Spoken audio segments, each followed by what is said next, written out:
Nah, pada video yang lalu kita sudah membahas sampai di stomata, ya, pada stomata. Kita lanjutkan pada soal yang berikutnya, yaitu tentang golongan darah. Bukan golongan darah, tapi tentang komponen penyusun darah. Nah, seperti yang kita tahu, komponen penyusun darah itu ada dua, ya. Darah itu komponennya ada dua, yaitu komponen padatan, ya, dan satu lagi komponen yang berupa cairan. Nah, ini yang padatan, ya. Komponen darah itu ada dua, ya. Yang padat itu dibedakan atas tiga, yaitu eritrosit atau sel darah merah, kemudian leukosit, sel darah putih, dan trombosit atau keping darah.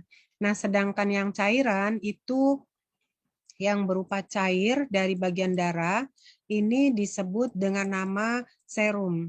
Ya, serum ini terlarut di dalamnya berbagai macam hal, mulai dari sari-sari makanan, kemudian terlarut protein, ya, proteinnya itu banyak jenis, juga di dalamnya juga ada enzim-enzim yang berfungsi untuk proses yang terkait dengan pengangkutan, ya, transportasi.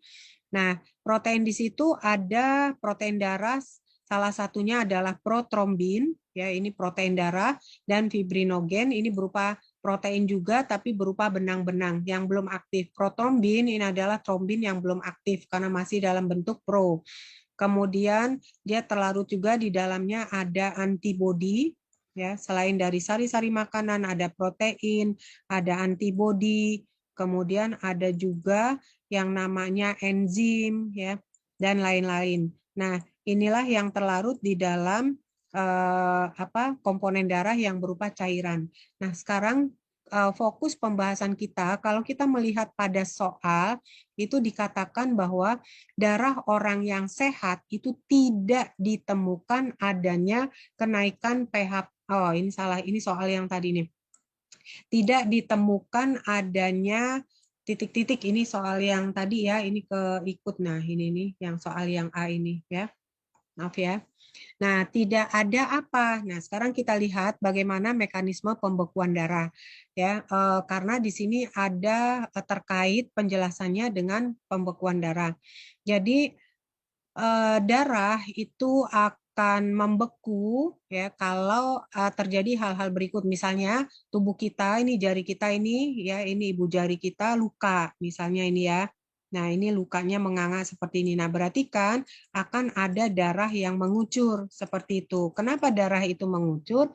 Karena ada pembuluh darah yang lepas di sini karena terpotong, ya kan? Nah, ini ada pembuluh darah yang terpotong, lepas. Nah, berarti kalau pembuluh darah, walaupun dia pembuluh darah kapiler, nih lepas ya. Nah, berarti kan darahnya akan mengalir keluar. Nah, darah yang mengalir keluar, di mana kita tahu dalam komponen darah tadi ada padatan dan ada cairan. Nah, khusus di sini untuk trombosit. Trombosit itu adalah keping darah. Ketika dia keluar, dia bersentuhan dengan oksigen dan luka di sini kan bergerigi. Nah, maka dia akan pecah. Trombosit yang pecah itu akan menghasilkan enzim yang namanya trombokinase. Ini enzim karena akhirannya ase, ya. Nah, trombokinase ini gunanya untuk apa? Gunanya adalah untuk mengaktifkan yaitu protrombin menjadi trombin. Nah, proses pengaktifannya ini bisa berlangsung dengan bantuan trombokinase. Kemudian bisa dipercepat juga dengan bantuan ion kalsium dan vitamin K. Nah, jadi pada orang-orang yang kekurangan vitamin K dan kalsium, nah maka ketika dia mengalami luka, darahnya itu agak lambat untuk berhenti mengalir, ya, karena ini mempercepatnya, ya, mempercepat proses proses perubahan protrombin menjadi trombin. Nah, trombin ini untuk apa? Trombin ini digunakan untuk mengubah benang-benang darah yang belum aktif, yang namanya fibrinogen. Ingat, setiap ada akhiran ogen itu adalah sesuatu yang belum aktif. Nah, dia akan menjadi fibrinogen. Nah, siapa yang merubahnya? Yang merubahnya adalah trombin. Jadi, apabila di dalam darah itu sudah ada trombin, bukan dalam bentuk protrombin, maka kita sudah bisa mengidentifikasi bahwa dalam tubuh telah terjadi luka. Dan berarti akan terjadi proses berikutnya, yaitu akan terbentuk benang-benang fibrin. Nah, jadi di sini kita bisa lihat kembali ke gambar yang di sini, ya. Darah ini nanti kalau benang fibrin sudah terbentuk, dia akan merakit, yaitu seperti gini, seperti membuat jahitan, sehingga dia nanti mengatup lagi, rapat lagi ke sini, rapat, ya. Nah, kalau sudah rapat, berarti darah akan terhenti. Kalau toh masih keluar, ini akan terjadi penyumbatan di pembuluh darah yang lepas seperti ini, disumbat dengan benang-benang fibrin, sehingga terhenti sama sekali proses aliran darah. Nah, berarti dengan demikian kita bisa mengidentifikasi kembali pada soal, yaitu darah orang yang sehat tidak ditemukan adanya ya adanya apa? Yaitu adanya trombin. Tapi kalau orang yang sehat pasti akan ada yang namanya leukosit, akan ada sel darah putih asal jumlahnya normal. Kemudian fibrinogen itu memang ada di dalam plasma darah. Kemudian monosit ini adalah sel darah putih yang ukurannya besar, dan trombosit, ya. Nah, jadi seperti ini anak-anak penjelasannya dari soal prediksi yang pertama. Sekarang kita masuk ke yang berikutnya. Ini berbicara tentang enzim, ya. Pernyataan yang benar, ya, yang benar di sini mengenai inhibitor non kompetitif. Nah, pada enzim adalah, nah, ingat anak-anak bahwa enzim itu dalam bekerja dipengaruhi oleh banyak faktor. Nah, dikatakan enzim itu bekerja spesifik. Bekerja spesifik dalam hal apa? Karena untuk bekerjanya enzim, kita tahu enzim itu adalah biokatalisator. Ya, enzim itu adalah biokatalisator. Artinya apa? Dia bisa mempercepat, ya, katalisator, biokatalisator. Enzim itu bisa mempercepat perubahan dari suatu senyawa menjadi senyawa lain, senyawa lain, dan dia tidak menjadi bagian dari hasil yang direaksikannya itu. Makanya dia tergolongnya adalah katalis, hanya mempercepat. Nah, kerja dari enzim sebagai katalis ini dipengaruhi oleh banyak faktor. Enzim itu bersifat spesifik, artinya dalam bekerja dia dipengaruhi oleh banyak hal. Yang pertama adalah pH. Ya, kita tahu, contoh kita ambil enzim amilase atau petialin yang ada di dalam rongga mulut. Nah, enzim petialin ini hanya bekerja, rongga mulut kita itu kan pH-nya 7. Nah, ketika dia memecah makanan, kemudian makanan ditelan ke lambung, pH lambung itu kan berubah 4, ya. pH lambung itu sangat asam. Nah, maka enzim amilase yang ada di dalam air liur itu kalau berada di lambung itu menjadi tidak aktif karena pH dari lambung itu turun. Yang kedua, enzim dipengaruhi kerjanya oleh suhu. Nah, ini suhu. Jadi suhu yang ideal pada enzim petialin yang ada di rongga mulut kita itu suhu berapa? Karena rongga mulut kita berhubungan dengan udara luar, maka suhunya pasti lebih kecil dibandingkan dengan 36, ya, lebih rendah. Nah, dia hanya bisa bekerja di sini. Sekarang kalau enzim petialin itu yang tercampur di dalam makanan yang ada di rongga mulut kemudian kita telan, nah, maka suhu yang ada di dalam tubuh kan berubah, meningkat menjadi 37, ya. Sedangkan dia 36 aja sudah tidak bisa hidup karena memang biasanya suhu rongga mulut kita itu di bawah dari 36, ya. Nah, ini berarti dia nggak bisa bekerja. Yang berikutnya, dia dipengaruhi oleh substrat, jenis substrat atau substrat tertentu. Nah, substratnya apa? Substratnya adalah karena dia amilase, tialin itu adalah amilase, maka dia hanya bisa memecah substrat dari kelompok amilum, tidak bisa substrat dari kelompok protein atau lemak, ya. Nah, selanjutnya kerja enzim akan lebih cepat jika konsentrasi enzim itu juga lebih banyak atau ditingkatkan, ya. Konsentrasi dari enzim. Yang berikutnya, kerja enzim juga akan lebih cepat kalau konsentrasi substrat, ya, substratnya juga ditingkatkan. Nah, konsentrasi substrat juga meningkat lebih dari yang normal. Nah, berikutnya adalah yang bisa meningkatkan atau menghambat kerja enzim adalah adanya aktivator. Aktivator ini biasanya ion-ion logam, ya, aktivator. Ion logam yang mendorong kerja enzim menjadi lebih cepat itu adalah biasanya Mg dan Fe, ya, di sini. Nah, ini adalah aktivator. Jadi kerja enzim itu sebenarnya dia bisa meningkatkan laju reaksi 10 pangkat min 6 10 pangkat 6 sampai dengan 10 pangkat 12, ya, 10 pangkat 12. Jadi bisa 1 juta atau 1 miliar kali lebih cepat jika dibandingkan reaksi tersebut tanpa ada bantuan enzim. Nah, sekarang kalau ditambahkan aktivator bisa lebih dari ini. Nah, kemudian yang terakhir, kerja enzim itu dipengaruhi oleh inhibitor, penghambat, ya. Nah, inhibitor ini dibedakan menjadi 2, yaitu yang pertama inhibitor kompetitif, ya. Nah, artinya apa? Ada substrat asing yang berkompetisi dengan substrat asli untuk mengisi bagian sisi aktif dari enzim, ya, itu namanya inhibitor kompetitif. Nah, yang kedua adalah inhibitor non kompetitif. Nah, sekarang kita lihat dulu.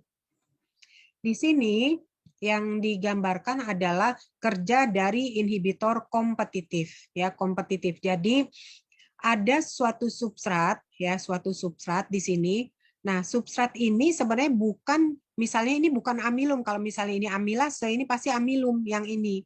Nah, ternyata ada bentuk substrat yang komposisi kimianya hampir sama dengan amilum. Nah, kemudian dia mengisi sisi aktif dari enzim. Sehingga jika substrat asli yang akan masuk, yang akan dipecah oleh enzim tidak bisa masuk. Ya. Nah, ini namanya inhibitor kompetitif. Ada substrat asing yang bersaing, berkompetisi dengan substrat asing di sini. Ini dia masuk di sini. Jadi mengunci substrat aslinya. Nah, caranya gimana? Apakah enzim ini bisa diperbaiki? Bisa. Caranya kita perbanyak substratnya, maka substrat yang banyak itu akan mendorong substrat yang bukan sebenarnya atau inhibitor untuk lepas dari enzim. Ya, jadi bisa dilepas seperti ini. Nah, seperti itu ya. Jadi kalau misalnya sisi katalitik dari enzim itu sudah diisi oleh inhibitor, maka enzim tidak bisa mereaksikan atau tidak bisa bekerja. Nah, yang kedua adalah yaitu inhibitor non-kompetitif. Misalnya di sini ada substrat yang bentuknya seperti ini. Kemudian nempel di sini. Ini adalah sisi yang namanya allosterik. Ya, sisi allosterik. Nah, ini adalah sisi non-kompetitif. Ya. Nah, dia nempel di sisi allosterik. Nah, mengakibatkan sisi aktifnya itu berubah. Tidak lagi berbentuk seperti huruf V, tapi seperti ini. Nah, kalau ada substrat yang mau masuk, nah ini berarti tidak akan bisa.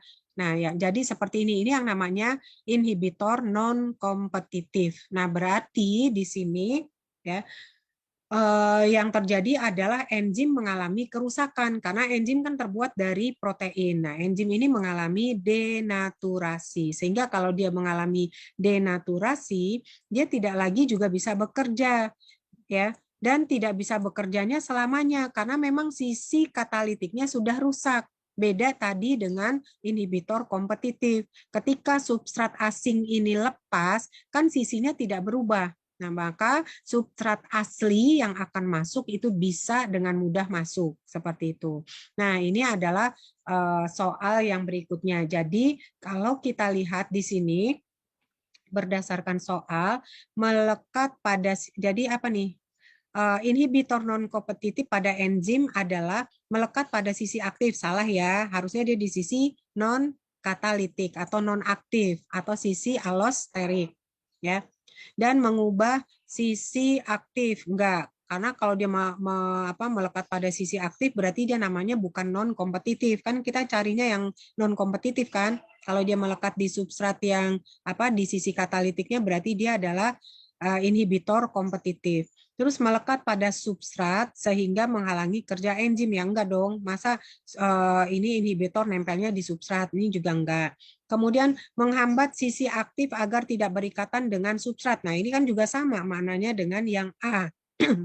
Sisi aktifnya dihambat ya substrat yang mau masuk tidak bisa. Nah, ini adalah kompetitif, bukan non kompetitif. Melekat pada bukan sisi aktif. Nah, ini kan bukan sisi aktif kan?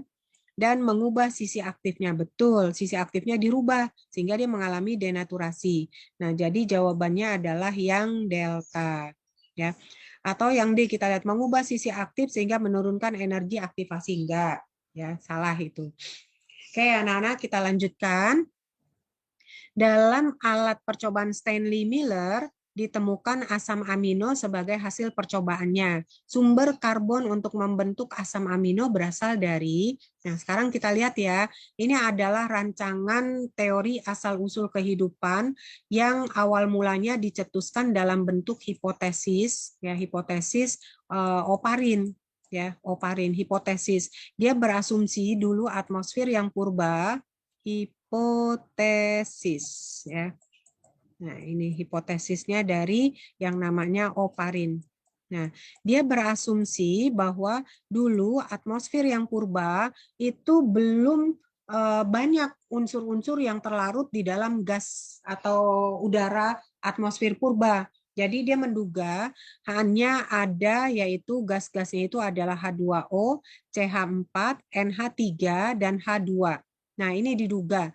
Nah, terus kalau ini bereaksi dengan halilintar, karena kan cuma ada 4 komponen dari unsur ini. Nah, terus atmosfer yang purba itu masih sering terjadi kilatan halilintar, sehingga senyawa-senyawa ini direaksikan. Nah, itu dugaan dari oparin. Dan dia menduga dari hasil reaksi ini nanti akan terbentuk substansi dasar kehidupan yang disebut dengan nama asam amino.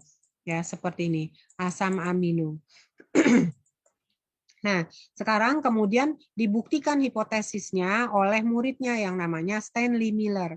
Stanley Miller itu merancang suatu kontainer seperti ini yang berisi ada 2 labu. Ya.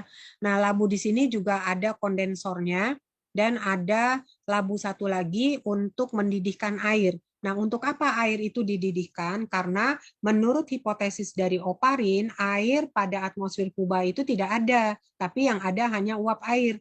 Jadi kalau ini dipanaskan, maka uap airnya ini akan bergerak jalan dan masuk ke pusat reaksi di sini.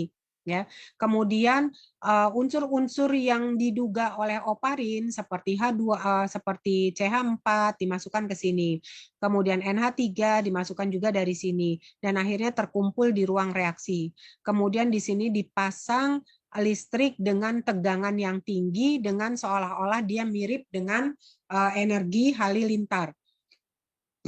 Nah, energi halilintar kemudian direaksikan, hasil reaksinya ini akan turun ke bawah ya dalam bentuk tetesan-tetesan air. Nah, kemudian kondensor ini ada udara yang masuk, ya, udara dingin yang masuk dan ada udara panas yang keluar. Nah, kemudian berikutnya dia terperangkap atau terkumpul di sini dan setelah diidentifikasi ternyata benar cairan yang terkumpul di sini adalah asam amino. Nah, dari sini Stanley Miller dengan Urey itu berkesimpulan bahwa kita kembali pada teori abiogenesis, bahwa terbentuknya makhluk hidup dari benda mati. Nah, ini dari benda mati, ini kan? Nah, ini kan semuanya benda mati, senyawa-senyawa itu. Nih, yang ini nih. Mana dia? Oh, ini dia ya. Dia benda mati. Nah, jadi dengan demikian asam amino itu kan unsur-unsur pembentuknya terdiri atas karbon, kemudian hidrogen, kemudian oksigen, kemudian ada nitrogen, ya, nitrogen dan terkadang ada tambahan S dan P. Tapi yang wajibnya adalah ini, unsur penyusun asam amino atau protein. Nah, ditanyakan di sini sumber karbon untuk membentuk asam amino berasal dari mana? Karena di sini yang adanya karbon itu satu-satunya ada dari CH4 ya. Nah, berarti jawabannya yang ini ya. Kita tahu asam amino kan unsurnya ada karbon, hidrogen, oksigen, nitrogen. Nah, nitrogennya dari amonia ya, seperti itu. Nah, kita lanjut ke soal berikutnya. Nah, warna kuning jernih pada urin manusia disebabkan oleh adanya, nah anak-anak yang perlu diperhatikan, warna urin ini kuning dan warna feses kita juga kuning, itu berasal dari warna cairan empedu. Nah, empedu itu berasal dari hasil perombakan sel-sel darah merah kita atau eritrosit yang sudah tua. Kita tahu juga bahwa umur eritrosit itu ada 120 hari. Ya, kalau dia sudah 120 hari, maka dia akan dipecah oleh hati. Ya, dipecah menjadi globin, ya, dan satu lagi menjadi zat besinya, heminnya itu akan dikembalikan ke tulang untuk menjadi atau bahan dasar pembentukan sel-sel darah merah yang baru. Nah, globinnya di sini, di situ sisa yang lainnya itu akan digunakan atau dirubah oleh hati menjadi empedu, cairan empedu. Nah, cairan empedu itu namanya adalah urobilinogen atau urobilin. Ya, urobilin ini yang sudah dipecah, ya, jadi dari sel darah merah proteinnya itu akan dipecah atau dirubah menjadi bilirubin. Kemudian dari bilirubin itu akan dirubah menjadi urobilin. Nah, urobilin inilah yang berfungsi untuk memberi warna pada feses dan pada pada urin, ya, sehingga dia akan memberikan warna yaitu kuning, warna kuning, kuning transparan sampai dengan kuning kecoklatan seperti itu. Nah, jadi dari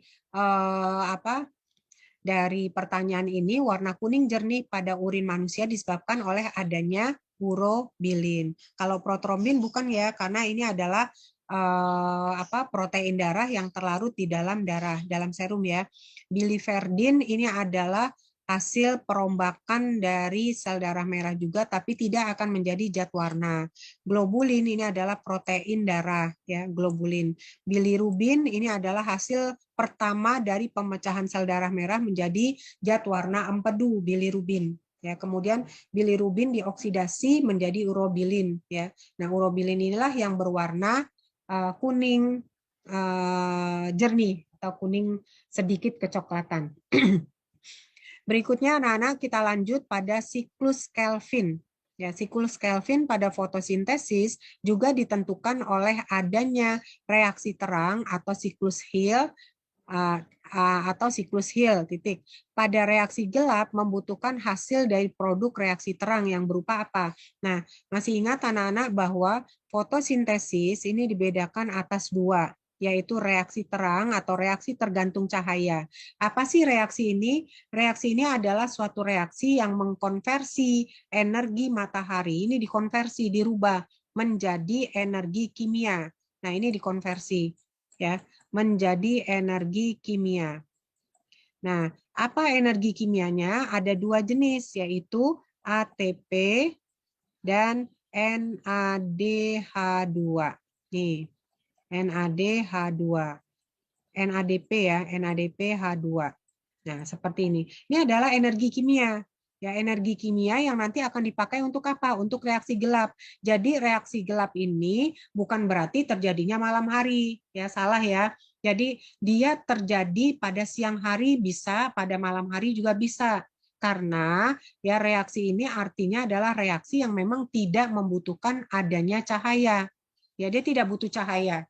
Jadi yang dia butuhkan adalah apa? Energi. Dari mana energinya? Kan pada reaksi terang sudah diubah energi cahaya menjadi energi kimia. Nah, energi inilah yang diambil untuk melaksanakan reaksi gelap ya, dari proses reaksi terang. Nah, ini yang dihasilkan dari reaksi terang ada ATP dan ada NADPH ya. Jadi jawaban yang tepat adalah pada reaksi gelap membutuhkan hasil dari produk reaksi terang. Hasil dari produk reaksi terang itu adalah yang pertama, selain ATP juga ada yang namanya O2. Ya, O2. Nah, sekarang kalau CO2 ini bukan, berarti ini salah ya. Kemudian energi ATP dan NADH. Kan yang ditanya adalah membutuhkan hasil dari produk reaksi terang. Nah, berarti hasil reaksi produk terang adalah ATP dan NADP H2. Berarti jawaban yang benar adalah ini. Ion OH- ini juga enggak. Glukosa ini adalah hasil dari reaksi gelap. Kemudian ribulosa bifosfat ini adalah enzim yang namanya RUBP atau disingkat dengan nama Rubisco. Ini yang berfungsi untuk menangkap CO2 pada peristiwa reaksi gelap atau yang namanya proses fiksasi. Nah, anak-anak seperti itu. Jadi reaksi terang itu mengkonversi energi cahaya matahari menjadi energi kimia. Nah, ini energinya. Ya, ini energinya nih.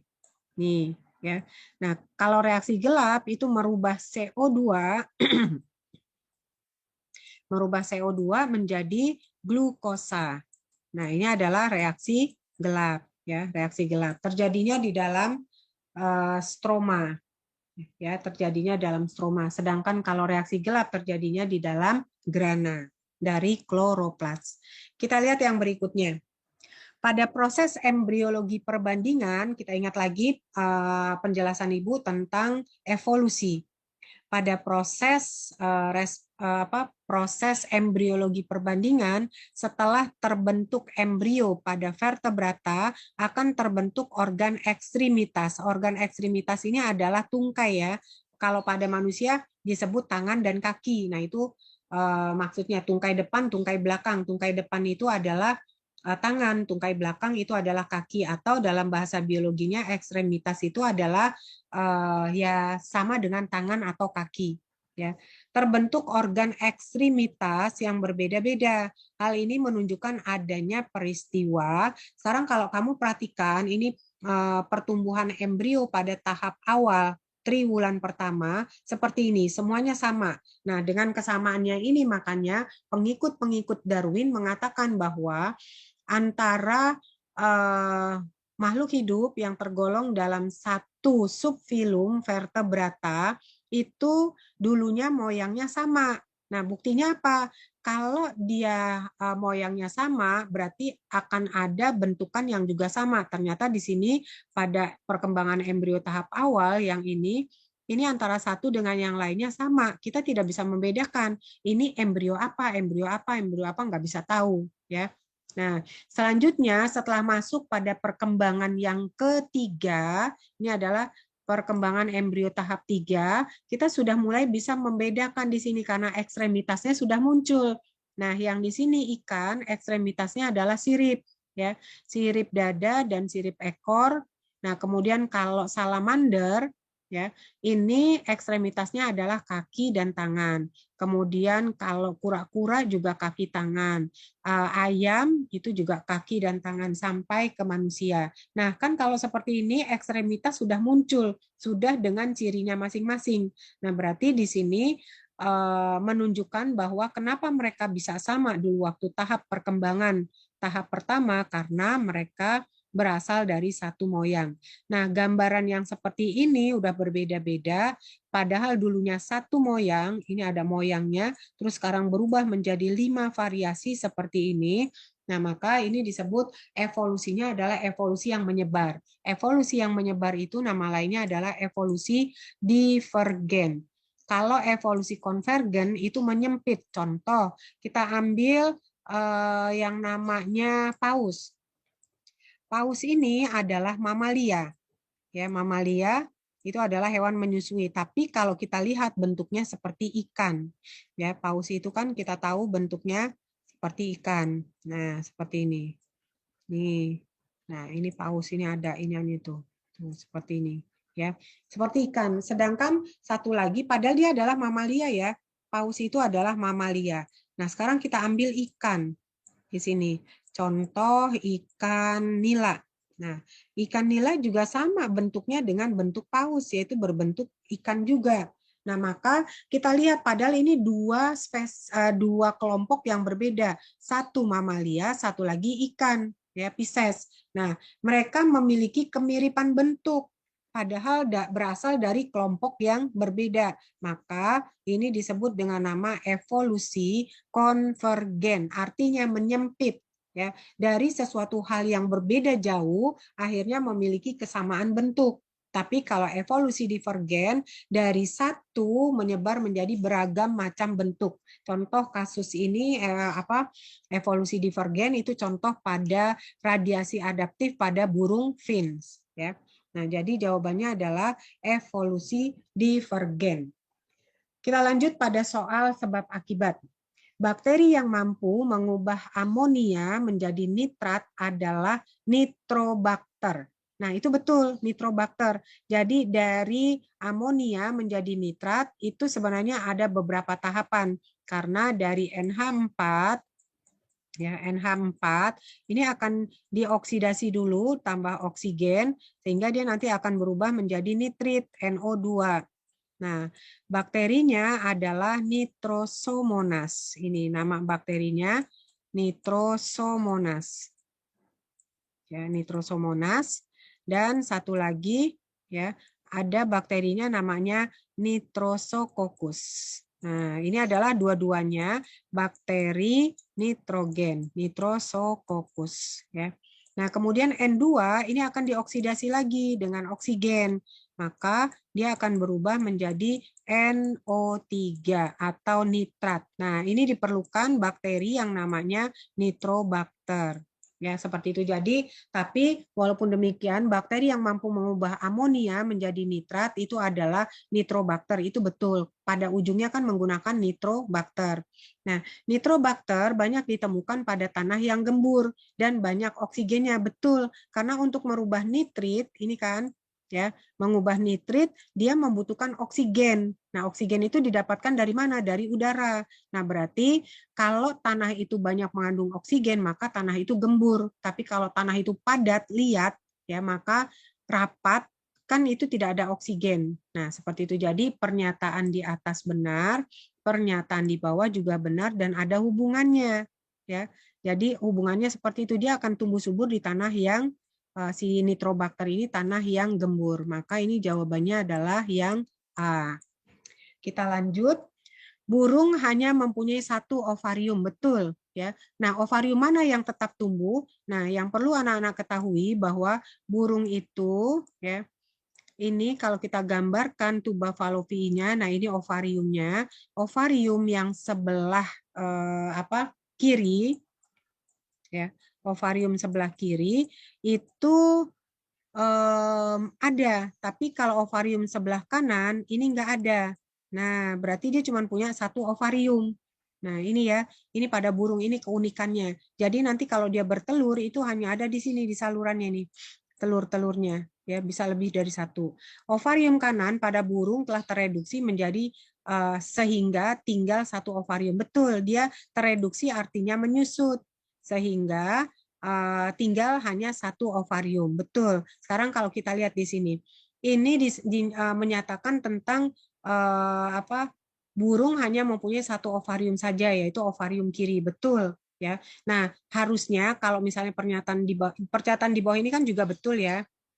Nah, kalau dia terkait harusnya seperti ini. Dengan adanya ovarium sebelah kiri, maka burung itu hanya mampu bertelur satu setiap hari. Nah, itu kalau pernyataan di bawah itu seperti itu, maka ada hubungan sebab akibat. Nah, sekarang di atas benar, di bawah juga benar, tapi dia hanya menjelaskan ovarium kanan pada burung telah mereduksi sehingga tinggal satu ovarium. Nah, itu tidak ada kaitannya. Harusnya dia membahas kenapa ovarium kiri itu kalau cuma satu dampaknya apa. Nah, seperti itu baru dia ada hubungan sebab akibat. Tapi kalau misalnya menjelaskan lagi, yang di atas menjelaskan, di bawah menjelaskan lagi, ya penjelasan yang lain, itu berarti tidak ada kaitannya.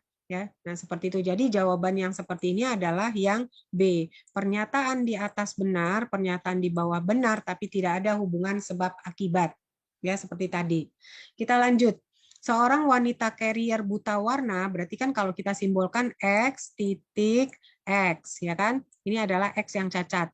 Menikah dengan laki-laki normal, berarti kalau laki-laki normal itu kan X, Y. Seperti ini kan? Semua anak laki-lakinya normal. Kita hitung, benar nggak semua anak laki-lakinya normal? Ini kita buat peta pedigree-nya. Ini kita pindahkan X titik, ini X. Nah, yang ini kita pindahkan X dan ini Y. Nah, maka kita akan mendapatkan ini adalah anaknya yang perempuan yang normal carrier. Ini perempuan normal murni atau sejati. Nah, yang ini laki-laki buta warna. Yang di sini laki-laki normal. Nah, sekarang kita kembalikan ke soalnya. Soalnya dikatakan semua anak laki-lakinya normal. Apakah normal? Ada separuh lagi yang tidak normal, yaitu yang buta warna. Berarti pernyataan ini salah. Yang berikutnya, sebab gen buta warna yang dibawa ibu hanya diturunkan pada anaknya yang perempuan. Kita lihat, ya. Ibu mewariskan X pada gen buta warna ya, hanya diturunkan kepada anak yang perempuan. Ini kan X yang buta warna kan, diturunkan pada anak yang perempuan, juga diturunkan pada anaknya yang laki-laki. Ini kan dari ibu, ini kan punya ibu yang ada titiknya. Nah, maka ini juga salah. Kalau salah dengan salah, ini jawabannya adalah yang E. Nah, kita lanjut anak-anak. Adanya lebih dari satu embrio dalam biji dapat terjadi karena peristiwa. Nah, ini udah Ibu jelaskan. Ada istilah amfimixis, ada peristiwa kleistogami, apogami, dan partenogenesis. Nah, apa itu penjelasannya? Apofixis ini adalah terjadinya embrio melalui peleburan antara ovum dan spermatozoid. Ini adalah terjadinya yang sempurna, yang umum, yang normal. Ya, di mana sperma dari serbuk sari itu membuahi dari ovum yang ada di dalam bakal biji. Nah, maka ini akan menjadi yang namanya zigot. Nah, peristiwa ini disebut dengan nama amfiksis, ya, amfiksis. Ini adalah kejadian yang normal. Kemudian kleistogami. Kleistogami ini terjadinya bertemunya sperma dan ovum ketika bunga masih dalam keadaan kuncup seperti ini. Nah, biasanya bunga itu ya kalau dia mau penyerbukan ya atau dilanjutkan dengan pembuahan, biasanya dia itu dalam keadaan kondisi terbuka. Nah, bisa terjadi ketika bunga masih kuncup, artinya belum mekar, antara serbuk sari dengan putik itu saling membuahi di sini. Ini saling membuahi, walaupun bunganya masih kuncup. Nah, peristiwa itu namanya kleistogami. Kemudian apogami. Apogami ini terjadi melalui dua hal, yaitu partenogenesis, terjadinya biji tanpa peran serta dari serbuk sari, yang artinya nggak ada serbuk sari pun juga bisa terjadi biji seperti itu ya. Tapi zigotnya diambil nanti dari inti kandung lembaga sekunder seperti yang udah Ibu jelaskan waktu itu. Ya. Terus kemudian apogami ini pembentukan embrio di bagian lain dari kandung lembaga tanpa adanya fertilisasi. Nah, ini yang berikutnya ini yang 4 ya, bukan yang 3. Ya bukan yang 1 tapi 4. Nah, dari sini kita bisa tahu adanya lebih dari satu embrio dalam biji dapat terjadi karena peristiwa apa. Kalau yang amfiksis ini adalah terjadinya hanya satu, ya satu. Tapi kalau kleistogami, ya di sini kleistogami ini bisa menyebabkan terbentuknya biji lebih dari satu, ya. Terus partenogenesis ini juga bisa menyebabkan terbentuknya biji lebih dari satu. Maka jawaban yang benar adalah 2 dan 4. Ini 4 ya. Berarti 2 dan 4 itu adalah C. Nah, yang berikutnya anak-anak, adanya protein di dalam makanan memacu pengeluaran. Pengeluaran apa? Ingat di dalam di sini ya makanan kalau kita lihat memacu pengeluaran apa? Nah, kita lihat HCl. HCl ini dihasilkannya di lambung. Ini kita gambarkan. Nah, ini adalah lambung ya. Nah, ini ya ininya ke sini. Nah, lambung seperti ini. Nah, lambung itu akan mengeluarkan getahnya dulu yang namanya adalah HCl ya. Terus kemudian tripsin. Tripsin ini yang menghasilkan bukan lambung, tapi ini yang menghasilkan adalah usus duodenum. Ya, duodenum. Nih, duodenum. Ya, pepsin ini yang menghasilkan adalah lambung untuk memecah protein. Enterokinase yang mengeluarkan adalah usus 12 jari. Ya, usus 12 jari ini adalah enterokinase. Nah, sekarang kalau kita lihat adanya protein di dalam makanan memacu pengeluaran apa? Ya, apa? Yang pertama, pengeluaran adanya protein di dalam makanan memacu pengeluaran. Nah, di sini asam lambung betul, tripsin itu bukan dihasilkan. Ya, di sini akan juga memacu mana nih? Adanya protein. Oh, protein. Oke, anak-anak. Kalau untuk pemecahan protein berarti enzim yang diperlukan itu adalah kalau di lambung untuk memecah protein itu adalah pepsin. Ya. Nah, kemudian kalau dia di usus ya itu namanya tripsin. Ini di duodenum ya, enzim untuk memecah protein namanya tripsin. Nah, ada lagi enzim yang dikeluarkan oleh oleh pankreas yang namanya adalah erepsin. Maaf ya, ini terbalik. Nah, erepsin. Nah, Ibu ulangi ya. Kalau pepsin ini yang menghasilkan adalah lambung. Kalau tripsin yang menghasilkan adalah pankreas. Kemudian kalau erepsin yang menghasilkan adalah duodenum. Ya, duodenum. Nah, enzim-enzim ini ya digunakan untuk memecah protein. Kalau pepsin itu digunakan untuk memecah protein mana sih? Nah, ini untuk memecah protein ya menjadi yang namanya pepton. Ini adalah kerjaan dari pepsin ya. Dia akan memecah protein menjadi pepton. Protein menjadi pepton. Nih. Nah, kemudian yang kedua, tripsin dulu. Tripsin ini akan mengubah yang namanya pepton ya. Pepton ini menjadi polipeptida. Nah, ini polipeptida. Ya, terjadinya ini adalah di usus 12 jari. Kemudian erepsinogen. Ini memecah yang namanya ini apa? Polipeptida ya.